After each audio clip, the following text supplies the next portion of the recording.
Hello, ladies, gentlemen, and people. Welcome to episode 16 of MNW In A Nutshell, which is episode 8 for Flashbang In A Nutshell. The show dated Sunday, the 10th of October, 2021, Pacific Daylight Time. Hosted on twitch.tv/Edward Bosco. Your host for MNW In A Nutshell, MNW's resident statistician and bookkeeper, Carla Bader of Victoria, Australia. Without further ado, let's get into the sequence of events for the show of the 10th of October 2021 Pacific Daylight Time. We start off with our staple 8-man showcase match, Flashbang, invented by our past GM, our pending GM, Mr. Rabbit. This is an elimination falls count anywhere match, 7 pinfalls or submissions to get a win. Our competitors in this showcase match, coming in 8th place, the Curator, the 3rd member of the guild. Coming in 7th place, we have Tiki the Troll from the Troll Train. 6th place, we have Cool J Kyo from the Cyberbots, and even though he came 6th place this week, he shows that he is very capable of a showcase win, as he does have one on the record. Coming in 5th place, we have recently returned Rico Rose of Vaporwave. And then in 4th place, we have Omnislayer Artemis, who actually managed to overcome the challenge by, it wasn't really a challenge, it was a punishment match for, breaching Omnislayer laws and curing Blight Howless, but more on that in subsequent weeks. Artemis came 4th place in this showcase match. We have the Cleaver of the Abyssal Void, the scary spiky dude, coming in 3rd place. We have female mercenary Alexis Edmonton coming in 2nd place. And the boy that blows the budget gets the win this match. The Doof has his first showcase win with a pinfall.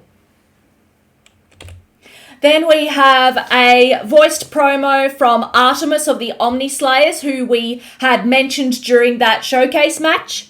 In this promo, Artemis says, "What's up, people? Long time no see. Glad to see Flashbang hasn't exploded yet." Let him now cut to the chase. Artemis wants to let us all know where he's been since the Super Show. He and Jagger ended up working out things over a couple of drinks. Jagger was pretty heated after the match. He would have to deal with the higher-ups for losing. Artemis doesn't blame him, but they didn't treat the punishment match as one. However, Artemis is still not off the hook with the Omnislayers. They think he's too much of a wild card and that they should keep an eye on him. So, for now, he is on probation, or standby/timeout until further notice. Enough about that though. Artemis is ready to get back to important things. Throwing hands, breaking arms, and solidifying his position as one of Flashbang's greatest. So here is an open challenge to anyone that has something to prove, because Artemis has something to prove too. People that call themselves champs are in Artemis's sights, and he doesn't miss. This is followed by our second match of the evening, a singles match between the Madness of Mad World and Big Rock of the Forces of Nature, and they are accompanied by their fellow tag team mates. In this match, Big Rock ends up getting the win against Madness with a pinfall. And then we have our third match of the evening. It is the roster concern of the moment, Suicide Gemini, going up against Zephyr Tail of Apex, the Pirate of Apex. And Suicide Gemini there winning against Zephyr Tail with a pinfall. And unfortunately, I say this all the time, that Nutshell doesn't have video evidence, but please believe me when I say that Blight Howless came in at the end, rampaging in there, wanting to get a bit of Suicide Gemini himself before supposedly Breakdown, which is happening on Halloween, October 31st.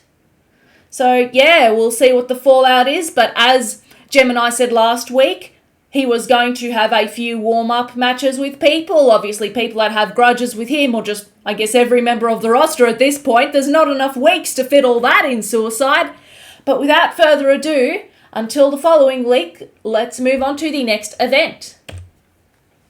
We have audio promo by the leader of Vaporwave, the hottest man of the multiverse, Apollo Hades. He says, "Well, since I've been beaten by Louisiana's finest apocalyptic chemist, I have something else to focus on. Crimson Phoenix, your goofy, delusional social media posts make me laugh. But I'm done with the tired old comedy routine, so let's put our bullshit to bed like I did with House Caliban.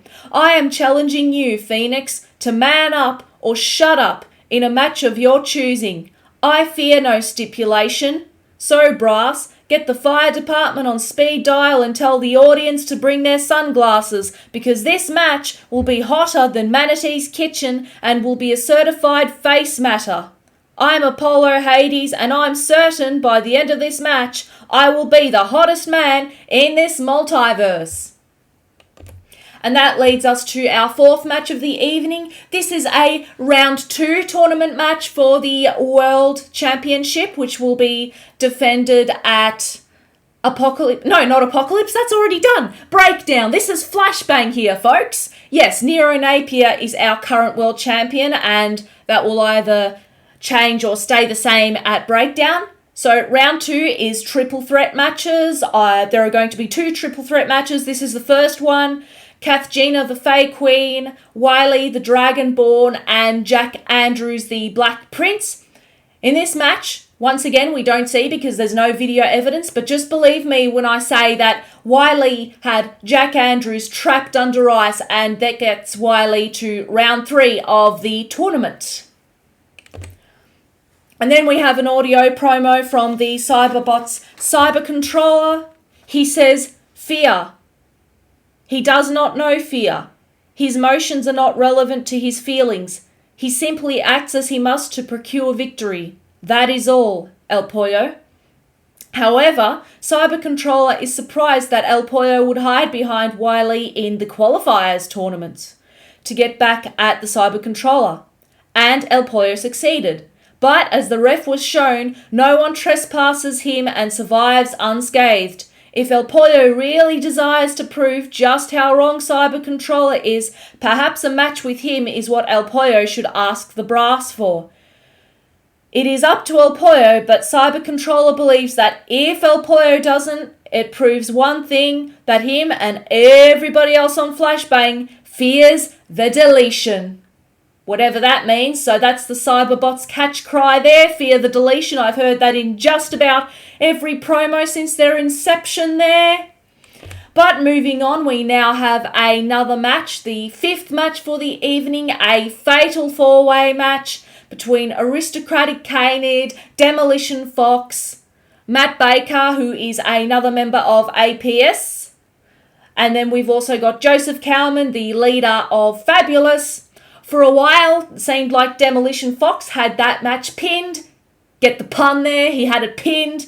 But then Aristocratic Canid seemed to know a little bit better, have some ring awareness there, and he overcame the match with the win, the Aristocratic Canid. And then we have a singles match. This is back to round 1 of our tournament for the World Title Championship, the World Heavyweight Championship, I should say. And for weeks now, we've been hearing the Grim Reaper wanting to get in on the action and, get his hands on Nero and that belt. But obviously, he has to do it like everybody else and see if he's worthy enough. And that was checked against Samuel Manatee, the chef of Hell's Kitchen, who I forgot to mention, Suicide Gemini is Manatee's faction mate. I am not sure if they're going to be faction mates much longer for what's going on, but once again, that is a story for Breakdown. But going back to this match, Samuel Manatee wins the match. So Manatee is the one that will be going on to a triple threat match for the next round of the World Heavyweight Championship tournament. We then have an audio promo from the Chocolate Zombie Graven, in which he says, "October is the month of ghosts, goblins, ghouls, and other monsters. It is also Graven's month. Last year, He had a 3-1 record culminating on the last Halloween special by beating Johan Mjoln. The Mad Lad Gold Rush tournament, he was beaten by Henry Colt in round 2, but Graven had beat Macabre in round 1 to get there. This match kick-started Graven and Macabre's relationship, and it also led to their second encounter where Macabre pinned to even the score. Then Graven asked him for a favour, so big that he was willing to sacrifice anything for it. 6 months ago, in Multivania, Graven could not seal the deal. He hasn't stepped in a ring for a fight since, but that changes tonight. We will settle the score once and for all, but he will caution Macabre that the Graven he once knew is no longer. October is the month of the Gravedigger. And that leads on to that match. It is the 7th match of the evening, a singles match. Once again, this is to break the one-on-one tie that Graven has with Michael Macabre, and Graven seems to get the upper hand in this match, making it 2-1 with Graven's win on a pinfall. And then we have an audio promo from one of the members of Spectre Sonata, Punk Master Ghost, or PM Ghost for short. In this promo, and now, a message from PM Ghost. Mike, Mickey boy, that was a nice speech you had there. Mike, a member of APS. Shame Mr. Justice Jackson had to leave, but a couple of things he said. He can't stop Punk Master Ghost. PM knows that they've had their run-ins. PM thought he could phase through the walls, but they had to reinforce the walls with ectoplasm. But that's not the point. He says, it's Halloween. This is his time for spectral shenanigans. TK and CG have nothing to do with this. They're good beans. This is PM's time. All the pranks, all the fun. Mike Davis can't be reigning in his anarchy, man. Eat the rich. Taking down the man. Anarchy, anarchy, anarchy. Him and his little rent-a-cop Ghostbuster crew can try and rain on his parade, but PM thinks that for just a few weeks, he's going to be a little bad. And that leads up to a match of badness and scariness there. The House of Caliban going up against Spectre Sonata. Now, correct me if I'm wrong, but I believe the winner of this match will be facing Doom for the titles at Breakdown, or is it too soon? But let's discuss the results of this match nonetheless. House of Caliban, we have Creation, Sandman, and Thunderbolt. And then from Spectre Sonata, we have PM Ghost, the Bad CG Ghost, and TK. In this match, Spectre Sonata picks up the win with PM Ghost pinning the Creation in this Tornado Tag Team match. This seemed to be a very short show. Now we've come to the end with our statistical summary here. Tonight on Sunday the 10th of October 2021 Pacific Daylight Time, we had 8 matches, 5 promos, no backstage encounters, so that's a total of 13 events. We subtract all the promos, they were 5 audio promos, and that gives us a final tally of 8 events coming from the production truck itself. And I forgot to put the show length. The show length to this show was 2 hours, 10 minutes, and 10 seconds. This has been Flashbang in a nutshell for Sunday the 10th of October 2021 Pacific Daylight Time. If you would like to catch Friday Night Flashbang live, I say Friday for a reason. Here it does say Sunday, but this is just a temporary measure until further notice. Start times may vary, 1 o'clock p.m. It's lately been starting at 5 p.m. So I'd say as long as you're tuning in from 1 p.m, if you are on the community Discord, you should be fine. Otherwise, whenever your Edward Bosco Twitch notification goes live on Sunday, just hop on there and enjoy the show. Watching it up on twitch.tv/Edward Bosco for Friday Night Flashbang. But for MNW In A Nutshell, this has been your host, Carla Beta. Wherever you are in the world, have a good morning, afternoon, evening, or night. And thank you. And just a last minute notice, if you haven't, you might like to check out the previous Nutshell episode, being Warzone episode 8. If you go to the end of that recap, you will get to see the behind the scenes creation process of how these Nutshell series videos are created and the 7 steps of creation. But that is all, folks, and once again, thank you.